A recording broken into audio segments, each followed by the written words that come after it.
แล้วเวียงเอ้ยเวียงเวียงจันทร์สัตนากวนน้ำภาคสองคอนดอนเสียงสู้ดอนจันทร์ดอนสวรรค์แจ้งฟ้าห้วยน้ำมาซ้ำแค่บอนน้องเหนตาลีฟู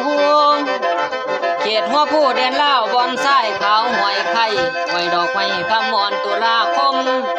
เขตสายขัวหลวงเก่าเดียวบ่อน้ำเขียวดีเพียตะปือนอกนั่นคือสารวันเตียตำแม่น้ำกำน้ำเรียกสักง่อยบนหินลอยบุงน้ำเต่าผู้เป็นเจ้าครั้งแรกคือคุณล่อรักษากอเวียงจันทร์เป็นจอมพันราชวงศ์สิขึ้นคงที่รุ่นเป็นนักบุญจอมทำให้หมู่เจ้าคิดทำเด้อลุง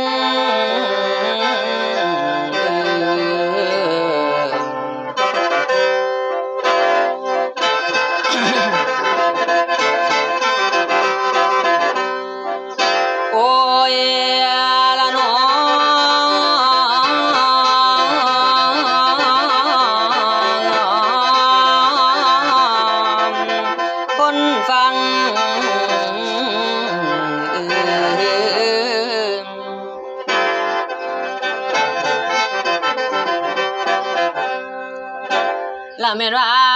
โนนายคันเบาเด้อพอเบาประวัติเวียงจันทร์ให้ผู้ใดก็เบาไผก็พากันเล่าดุนนี่เดานำเห็นแต่พวกหมอลำนี่เขาพากันไล่ถึงลำหน่อยลำใหญ่ลำอีกลำโท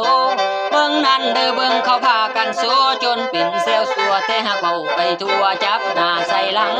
เอาเด้อพอเอาให้ฝูงคนฟังทั้งหลายจนซื้อจนเพ้อนำคำเว้าเขาเดาหมุนป่าหาบ่เอาบ่ได้ไผนั่นดังกันฮิตฉะนั้นมาฟังเบิ่งก่อนฉันผู้เขาเรียนมาหลายฝ่ายเวียงเขียนไว้ไล่เวียงจันทร์